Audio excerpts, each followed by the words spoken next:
I don't think we have specific information at this point. As soon as we do, we'll be able to discuss that further. When did you find out about this patient, or the prospect of getting this patient? Yesterday. Yesterday evening, or? Yesterday late afternoon. Okay. And a call from the State Department, or who contacted the Med Center? I believe that went through the State Department, and then we were notified directly through our Chancellor, Dr. Gold. Your second time around, is there anything different? Do you have any new concerns at this point? I've visited with the team, and that's 40 plus strong. They're excited. I think their confidence level has been boosted given the experience that we had previously and very recently. So they're ready to go. There was a lot of discussion after Dr. Saker left about just the amounts of waste that were produced. They talked about what you guys learned from that. Have you been able to dispose of all of that? I mean, are you ready at this point for a new patient? Yes, we are. And what have you done with all that waste? Or what have you learned from having this first patient? I think what we primarily have learned is that the systems that have been in place and that the team has drilled for almost 10 years worked really well with this particular circumstance. And so the team has, and at the time did, at least twice a day reviews in terms of our systems processes, et cetera. I have no information regarding any challenges with the waste at this point in time. That has all been taken care of per protocol. When Dr. Saker came in before, it was a big deal because the medication they were using on the other patients had run out. Correct. And you guys found a way to make him better again. What does it take to make a patient better at this point? So, unfortunately, there are no FDA-approved medications for Ebola at this point. So our clinical team, led by Dr. Phil Smith, is in consultation with the Centers for Disease Control, the FDA, and a number of drug manufacturers across the United States to think about what are the best options that are currently available. And those, as you know, are individualized to the patient. So as Dr. Phil Smith and his team get an opportunity to visit with the patient and provide his care, they'll make clinical decisions at that point about what additional therapeutics or drugs they may want to try, in addition to really making sure that anybody who comes to the University of Nebraska Medical Center really gets extraordinary care. So, I mean, is this still experimental at this point, or is there anything that, like, you work with Dr. Saker that you definitely would try this?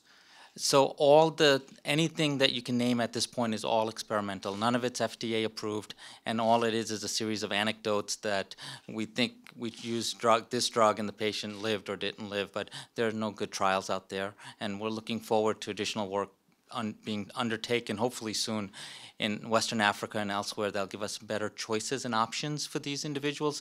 Not just the individuals, obviously, who are coming here, but we should be thinking about the individuals that are being infected right now within West Africa and are sick, and what options can we provide them. And so we're grateful for the opportunity here to take care of this patient, because as we learn, we get to share that not just with our local communities, with our national communities, but we get to share those experiences with our global communities. Is there a timeline for a vaccine that, any specifics that they think at least should have one by a certain time? No, I'm not aware of any timeline for a vaccine. Do you know if that TK Ebola is available again?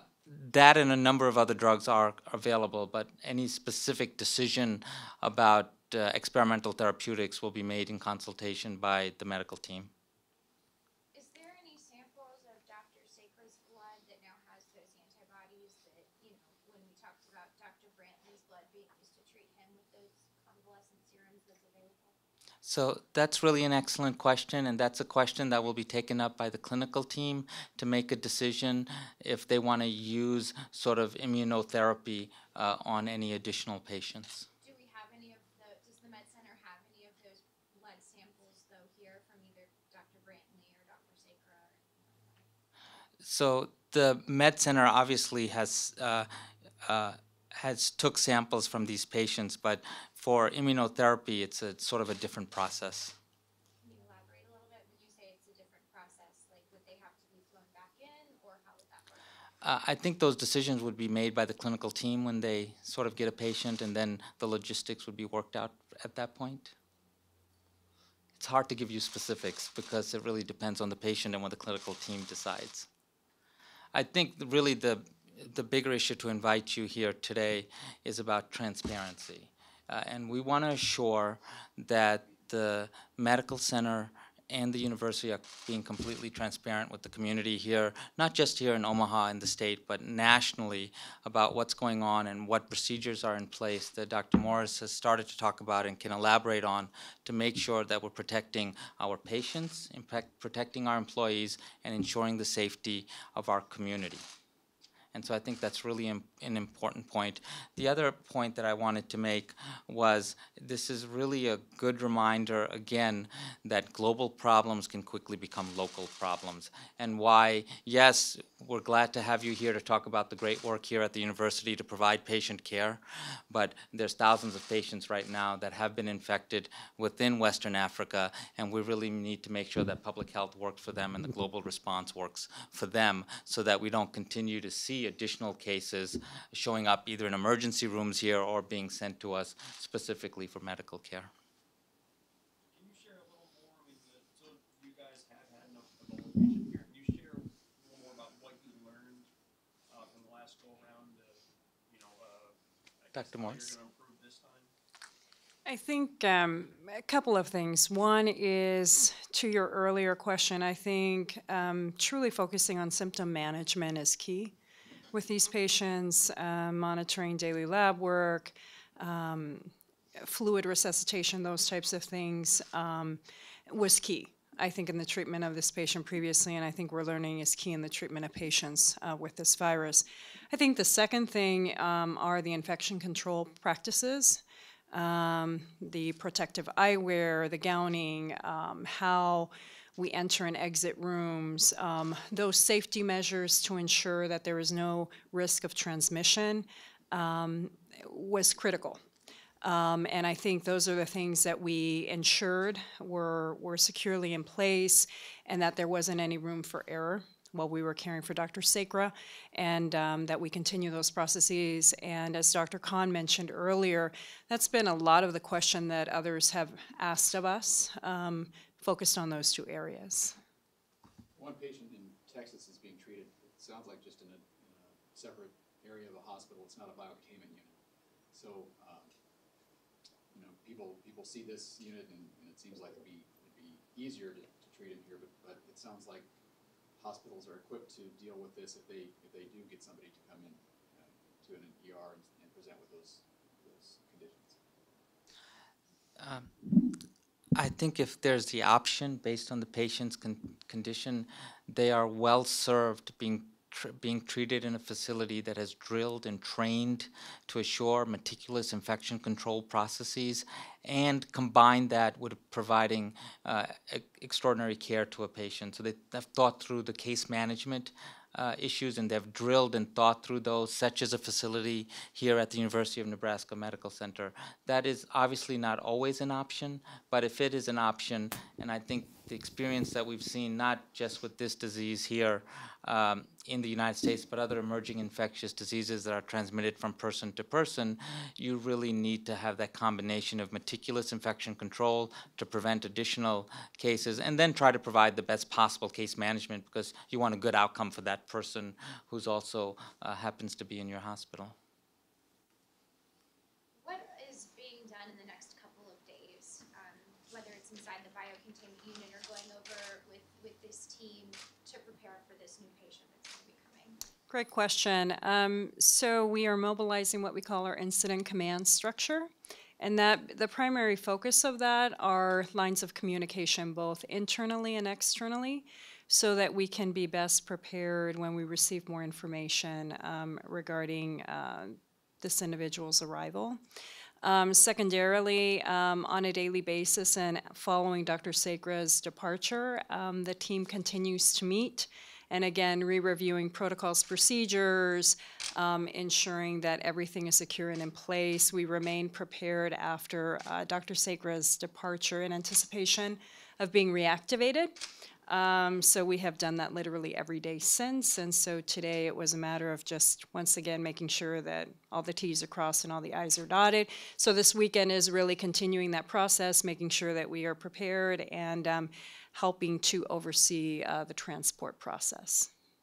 You bet.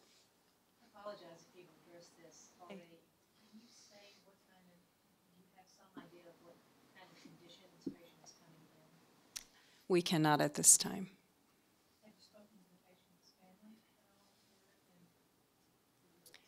at all? We are in the process of identifying contact information and making those contacts accordingly.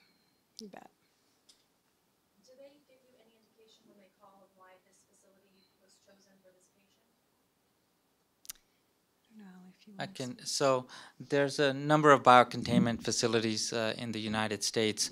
The facility here at the University of Nebraska Medical Center is a 10-bed facility that now has experience with an Ebola patient and has drilled for these issues for over a decade. So I think it was given that we were chosen to be next up to accept a patient. How much discussion has there been among the different biocontainment unit staffs in the wake of Dr. Sager's release and then the other patients who've been brought here? Is there much discussion? There's continuous discussion because one of the main purposes here is to make sure that we're sharing lessons on what is the best way to protect our healthcare workers, what is the best way to treat these patients, and then how do you disseminate these lessons to a global community. And so that not only are we doing it, we need to do it. Let's pause here real quickly to see if we have any questions from our folks listening in. If there are any questions, please just state your name and state your question for Dr. Khan or Rosanna Morris, please. Yeah, hi, this is Felice Fryer with the Boston Globe. Can you tell me when you expect the next patient to arrive? And also, I just want to confirm, because I couldn't hear everything, is it going to be the exact same people who worked with Dr. Sagra? I can speak to that. Arrival is anticipated sometime early next week, potentially Monday. And yes, it is the same team that will be caring for this individual as we had for Dr. Sagra. How many people on that team? Latest count was 40 and growing. We've actually had individuals within our system who continue to volunteer and want to be trained to be able to be part of this care team moving forward. So there'll be new people involved this time around as well? Not exactly. They are actually in the process of being trained. So we'll use the already drilled team that has the experience, but we continue to train and onboard moving forward. Thank you. Do you have any more questions here in the room? Hi, this is Keegan Heights from the TV show The Doctors. Your unit, you said, has been open since 2005. Prior to these Ebola cases, what other outbreaks or illnesses or diseases have you treated in that unit? Prior to this, besides drilling, there was a single patient with a suspected severe contagious illness that was supposed to come to that unit, but that's been the only experience with the actual patients. Thank you. Anyone else on the phone? We ask you to please mute your phone if you're just listening in too, please. Thank you. Can either of you speak in terms of transport? Is this transport going to look very similar to the way we saw Dr. Sagra come in when this patient comes in? I think we had just such great collaboration with our community and state partners. As you know, they were a huge part of that transport, and I would anticipate that we will have the same level of collaboration and participation from those various entities.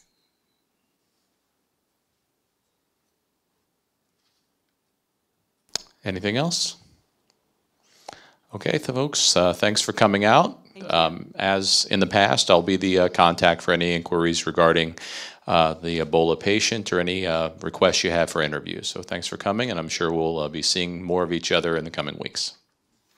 Thank you, everybody. Thanks.